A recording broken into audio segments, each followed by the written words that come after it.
नमस्कार, मैं हूं आपके साथ हर्षिता और आप देख रहे हैं स्टेट टुडे न्यूज। आइए शुरुआत करते हैं कुछ खास खबरों से। उत्तर प्रदेश जनपद बलिया में रामधनी कुंवर इंटर कॉलेज गोपालपुर ब्लॉक चल कहर बलिया उत्तर प्रदेश में स्वर्गीय रामचंद्र चौबे संस्थापक और पूर्व प्रधान की पुण्यतिथि बड़े ही धूमधाम से मनाई गई। इस अवसर पर कॉलेज के प्रबंधक उत्तीर्ण चौबे और डॉक्टर ब्रजभूषण चौबे पूर्व प्रधान गोपालपुर बलिया ने मीडिया से बातचीत की। स्वर्गीय रामचंद्र चौबे के सपनों को आगे बढ़ाने का प्रयास। प्रबंधक उत्तीर्ण चौबे और डॉक्टर ब्रजभूषण चौबे ने कहा कि स्वर्गीय रामचंद्र चौबे के सपनों को आगे बढ़ाने का प्रयास किया जा रहा है और उनके मार्ग पर चलने का प्रयास किया जा रहा है। उन्होंने कहा कि स्वर्गीय रामचंद्र चौबे शिक्षा के क्षेत्र में महत्वपूर्ण योगदान दिया और उनकी विरासत को आगे बढ़ाने के लिए सभी को मिलकर काम करना चाहिए। सांसद सनातन पांडे ने की शिरकत। इस कार्यक्रम में बलिया के सांसद सनातन पांडे भी शामिल हुए। उन्होंने कहा कि स्वर्गीय रामचंद्र चौबे शिक्षा पर जोर देते थे और एक पहलवान भी थे। उन्होंने कहा कि स्वर्गीय रामचंद्र चौबे के विचारों और कार्यों को आगे बढ़ाने के लिए सभी को मिलकर काम करना चाहिए।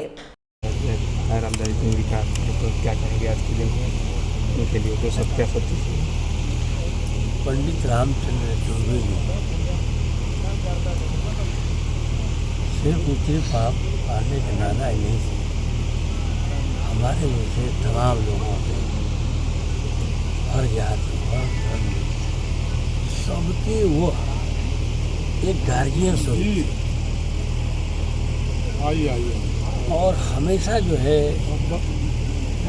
कम जो सभी कुछ लोग का साथ देकर उनके मनोबल के जीवन उन्हें बढ़ाने का काम किया और जिस कार्य के लिए उन्होंने संकल्प लिया उसको उन्होंने पूरा करने का किया।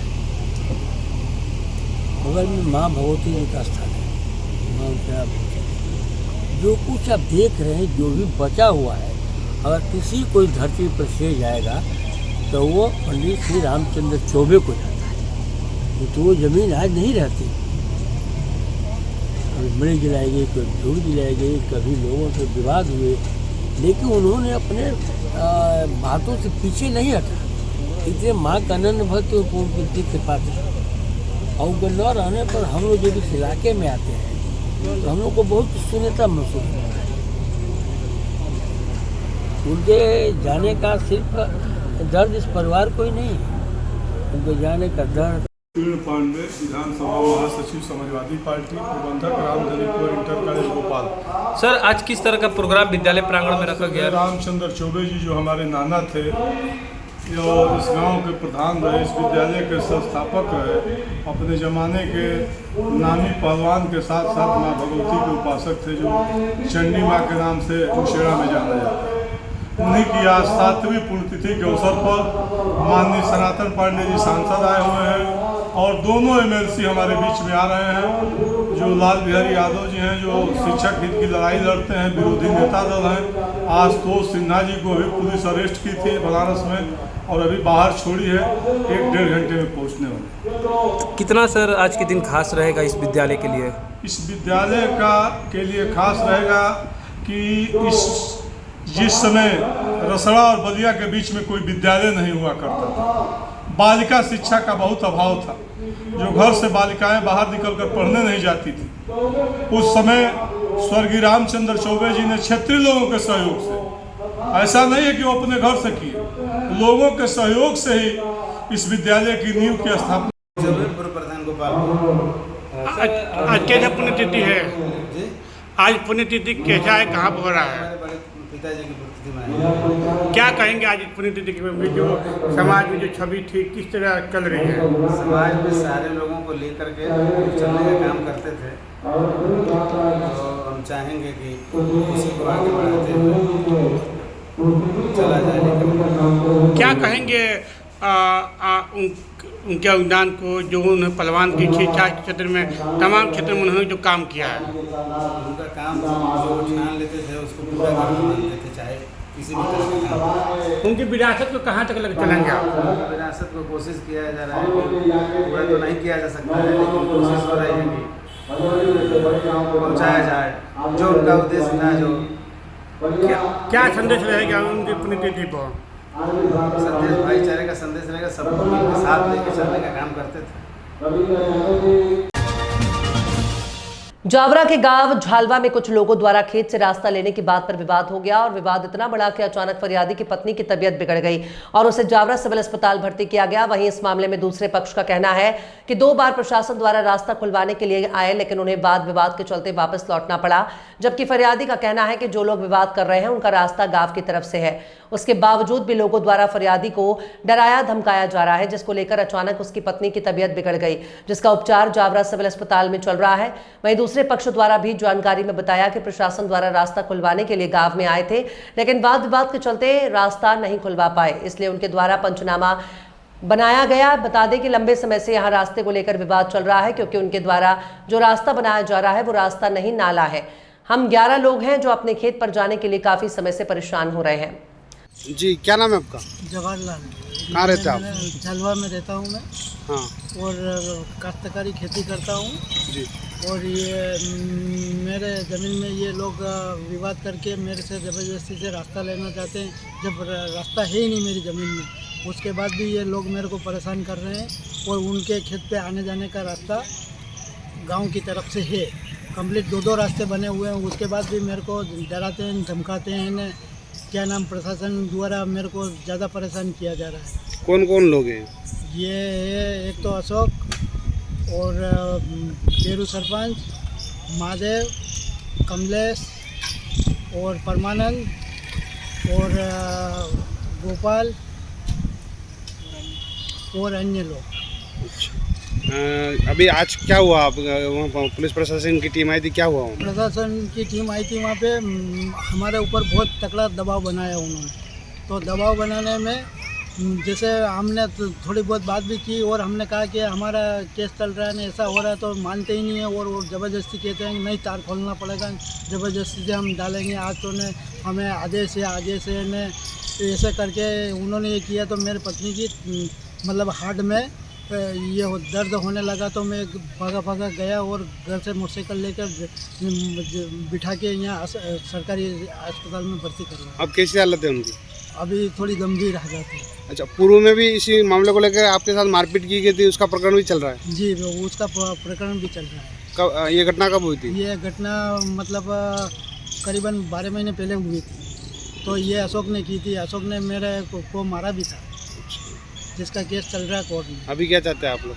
मैं यही चाहता हूँ कि प्रशासन मेरे को न्याय दिलाए और मेरी ज़मीन में रास्ता नहीं है तो उसको उन लोगों को रोका जाए। 6 महीने हो गए इस केस को चलते तहसीलदार वहाँ राजस्व में। उसके बाद हमारा जिस दिन स्थल निरीक्षण हुआ था उस दिन तहसीलदार का ट्रांसफ़र हो गया, तो वापस इन तहसीलदार का आने से उसके बाद 11 जने हम 4-5 तारीख पे गए, सर हमका स्थिति ख़राब है, हमारे खेत बंजर पड़े हुए, आप जाके देख लो। तब तहसीलदार साहब यहाँ मौका स्थिति पर आए, 150-200 लोग इकट्ठे थे, सरपंच उप सरपंच सभी। रतलाम में हिंदू जागरण मंच के कार्यकर्ताओं ने एक बर्थडे पार्टी में हंगामा कर दिया। उनका कहना है कि 3 नाबालिग लड़कियां दूसरे समुदाय के 2 युवकों के साथ सेलिब्रेट कर रही थी। लव जिहाद की आशंका के चलते कार्यकर्ता वहां पहुंच गए, युवक वहां से भाग निकले। इसके बाद कार्यकर्ताओं ने थाने का घेराव कर दिया। मामला शांत नहीं होने पर डीएसपी अजय सारवान, सीएसपी सत्येंद्र घनघोरिया और आरआई मोहन भर्रावत, थाना औद्योगिक क्षेत्र प्रभारी गायत्री सोनी, डीडी नगर थाना प्रभारी मनीष डाबर, माणक चौक थाना प्रभारी अनुराग यादव भी पहुंचे। थाने पर फोर्स को तैनात किया गया। रात करीब 11:30 बजे मामला शांत हुआ। सीएसपी सत्येंद्र घनघोरिया ने बताया कि कुछ लोग थाने पर शिकायत लेकर आए थे, फरियादी के संपर्क किया, सभी को समझाइश दी। उसके बाद सभी लोग थाने से रवाना हो गए। आए हुए क्या घटनाक्रम हुआ था, क्या विरोध जताया आपने थाने पर? ये शाम की 5:30 बजे की लगभग की घटना है। हिंदू समाज के कुछ नौजवानों को सूचना मिली थी कि लव जिहाद जैसा कार्य आदर्श यूथ सेंटर पर चल रहा है। हिंदू समाज के युवा वहां पहुंचे और 2 मुस्लिम लड़के और 3 हिंदू लड़कियां, जिनकी जानकारी पूर्व में ही अपने लोगों को थी, वहां पे बैठे हुए पाए गए थे। कार्यकर्ताओं ने जब उनसे पूछा कि भाई आप लोग कौन हैं, नाम पता वगैरह जानकारी चाहिए, और कार्यकर्ताओं ने उनसे बच्चियों से कहा, निवेदन करा कि भैया आपके पेरेंट्स से थोड़ा सा बताएं, क्योंकि जो लव जिहाद पूरे देश में आज चल रहा है और एक चैनल के माध्यम से लव जिहाद जिस तरीके से चल रहा है, 3 हिंदू लड़कियां और 2 मुस्लिम लड़कों का एक जगह पे बैठना, ये थोड़ा सा कार्यकर्ता आम समाज को उचित नहीं लगा। इसलिए लोगों ने जब पूछताछ करी और जानकारी ली तो ये पाया गया कि लव जिहाद वाला जैसा मामला विषय था। यहाँ पर थाने पर आए, क्या मांग रखी आपने? थाने पे हिंदू समाज के सभी लोगों ने ये मांग रखी है कि बच्चा नाबालिग है, हम भी नहीं चाहते हैं किसी की बच्ची कोई बदनामी हो, कुछ इस तरह का विषय हो। लेकिन हम लोग ये चाहते हैं कि जिस तरीके के लौजात चल रहे हैं लगातार, हो सकता है ये दो लड़के इनकी पूरी चेन और पूरी चैनल हो। तो हम पुलिस से यही चाहते हैं, प्रशासन से यही चाहते हैं कि इसकी गहराई तक जांच करी जाए और मालूम करा जाए कि आखिर ये चल क्या रहा है। हिंदू जागरण मंच जिला कार्यकारिणी सदस्य सिद्धार्थ पंड्या। ठीक है भाई। सर कुछ लोग आए थे, भीड़ इकट्ठी हुई थी थाने पे, क्या मामला था? थाने पर जो है कुछ लोग एक शिकायत लेकर आए थे, जिसके संबंध में जो है हमने जो है फरियादी से संपर्क किया था। तो उनके द्वारा जो है हमको पूरी घटना का उल्लेख किया गया, जिसके बाद जो है सभी लोगों को समझाइश दी गई, साथ सभी लोग जो है थाने से रवाना हुए। ठीक है। रतलाम जिले के जावरा में 24वीं बटालियन के असिस्टेंट कमांडेंट ने डिप्रेशन में आकर जान देने के लिए गोलियां खाई। तत्काल उन्हें अस्पताल ले जाया गया, जहां से रतलाम मेडिकल कॉलेज के बाद इंदौर रेफर किया गया। पुलिस मामले की जांच कर रही है। शुक्रवार को 3 बजे मिली जानकारी के अनुसार 21वीं बटालियन जावरा में पदस्थ असिस्टेंट कमांडेंट रामबाबू पाठक ने शुक्रवार सुबह डिप्रेशन में आकर खुदकुशी करने के लिए गोलियां खाई। सेहत बिगड़ने पर तत्काल जावरा के निजी क्लिनिक पर ले जाया गया, जहां से उन्हें doctor Lakshmi Narayan Pandey medical college Ratlam भेजा गया। मेडिकल कॉलेज में असिस्टेंट कमांडेंट पाठक के हालचाल जानने के लिए पुलिस अधीक्षक अमित कुमार, औद्योगिक क्षेत्र थाना प्रभारी गायत्री सोनी सहित अन्य पुलिसकर्मी पहुंचे। पाठक के परिजनों ने मेडिकल कॉलेज के चिकित्सक की सलाह पर बॉम्बे अस्पताल इंदौर उपचार के लिए ले जाना बेहतर समझा, जिसके लिए उन्हें रेफर किया गया। फिलहाल पुलिस ने जान देने की कोशिश करने का प्रकरण दर्ज किया है। एसपी साहब, एक बटालियन के कमांडेंट, डिप्टी कमांडेंट की ऐसी जानकारी आई कि कुछ उन्होंने सुसाइड अटेंड किया है, क्या मामला है? क्या कि बटालियन में 24वीं बटालियन जावरा में असिस्टेंट कमांडेंट है, उन्होंने जो है अपने इलाज के दौरान जो उनकी गोलियां थी उसका जो है थोड़ा ओवरडोज की जो है हमारे पास शिकायत आई थी। तत्काल जो है उनको उपचार के लिए हमने जो है जावरा में रेफर किया था मूव। तत्पश्चात जो है उनको बेहतर इलाज के लिए मेडिकल कॉलेज ले आए थे और बेहतर इलाज के लिए पुलिस वेलफेयर को दृष्टिगत रखते हुए हम आगे जो है और मूव कर रहे हैं। तो सभी बिंदुओं पर जो है हम लोग जो है नज़र रख रहे हैं और पुलिस वेलफेयर को लेकर के लगातार उनके जो है हम उनके सभी प्रयास, सभी हेल्प करने के लिए उनके प्रयास किए। अब क्या कंडीशन है, कोई नोट भी छोड़ा क्या उन्होंने?